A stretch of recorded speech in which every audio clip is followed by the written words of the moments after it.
سنن ترمذی میں حسن درجے کی روایت ہے۔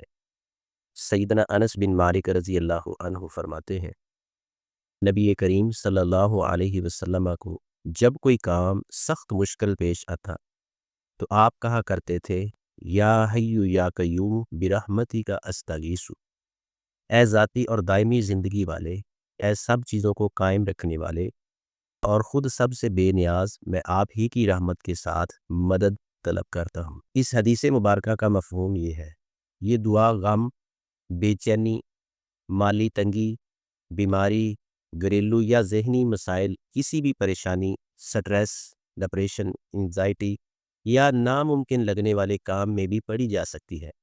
ہر نماز کے بعد ایک تسبیح یعنی 100 مرتبہ یا حیو یا قیوم برحمتی کا استغیث دل کی توجہ، ایمان اور یقین سے پڑھے۔